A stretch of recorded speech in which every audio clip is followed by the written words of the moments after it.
মুশফিক মাহমুদুল্লাহ থেকে হাশিম আমলা, সিকান্দার রাজা যারা রোজা রেখেই মাঠে নেমেছেন, দলকে জিতিয়ে মাঠ ছেড়েছেন এবং পরে ইফতার করেছেন। যারা দলের দায়িত্ব পালন করার পাশাপাশি সৃষ্টিকর্তার ইবাদত আনুগত্য পালন করে রোজা রেখে খেলতে নেমেছেন তপ্ত রোদের মাঝে। এদের মধ্যে কেউ আবার দীর্ঘ সময়ের টেস্ট ম্যাচ খেলেছেন।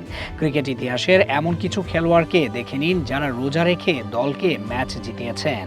রোজা রেখে দলকে জেতানো ক্রিকেটার আছে আমাদের বাংলাদেশ জাতীয় ক্রিকেট দলেও।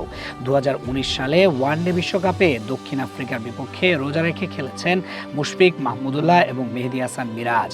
বিদেশের মাটিতে খেলা হওয়ায় তাদের রোজা থাকতে হয় 19 ঘন্টার বেশি সময়। তবে কঠিন এই কাজটি হাসিমুখে করেছেন তারা।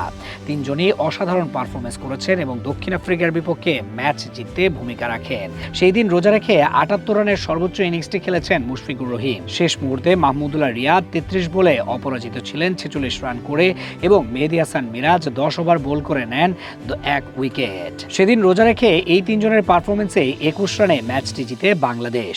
রোজা রেখে ম্যাচ জেতানোর নজির আছে মুশফিকুর রহিমেরও, তবে সেটা টি-20 কিংবা ওয়ানডে নয়। মুশফিক রোজা রেখে খেলেছেন টেস্টে।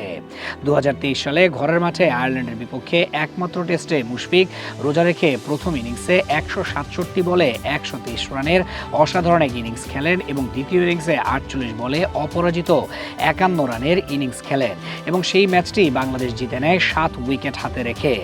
রোজা রেখে ম্যাচ জিতিয়েছেন সিকান্দার রাজা শ্রীলঙ্কার বিপক্ষে 2026 টি-20 বিশ্বকাপে। শুধু ম্যাচই জেতাননি, তিনি দলকে নেতৃত্ব দিয়েছেন সামনে থেকে। শ্রীলঙ্কার বিপক্ষে ম্যাচ জয়ের দিনে ব্যাটিংয়ে নেমে 26 বলে 45 রানের ইনিংস খেলেছেন। এরপর ম্যাচ সেরার পুরস্কারও জিতেছেন। সিকান্দার রাজা ম্যাচ জয়ের পরই ইফতার করেছেন। রোজা রেখে ম্যাচ জয়ের ইতিহাস আছে পাকিস্তানের মোহাম্মদ রিজওয়ানেরও। 2021 সালে দক্ষিণ আফ্রিকার বিপক্ষে রোজা রেখে পুরো ম্যাচ খেলেন এই ক্রিকেটার।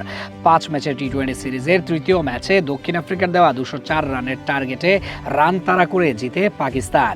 এই ম্যাচে রিজওয়ান খেলেন অপরাজিত 47 বলে 73 রানের ইনিংস। তার খেলা দেখে মনেই হয়নি রোজা রেখে তিনি প্রোটিয়া বোলারদের তুলোধুনো করছেন। রোজা রেখে 311 রানের অপরাজিত ইনিংস খেলে দলকে জিতিয়েছেন দক্ষিণ আফ্রিকার হাশিম আমলা। 2012 সালে ইংল্যান্ডের মাটিতে এমন অবিশ্বাস্য কাণ্ড করেন তিনি। ইংল্যান্ডে দীর্ঘ 18 ঘন্টা রোজা রেখে খেলেন তিনি। সেই ম্যাচে আমলা 529 বল ফেস করেন এবং তার ব্যাটে আসে 311 রানের অপরাজিত ঝলমলে এক ইনিংস। দক্ষিণ আফ্রিকা শেষ পর্যন্ত তার রানের উপর ভর করে ম্যাচটি জিতে ইনিংস এবং 12 রানে।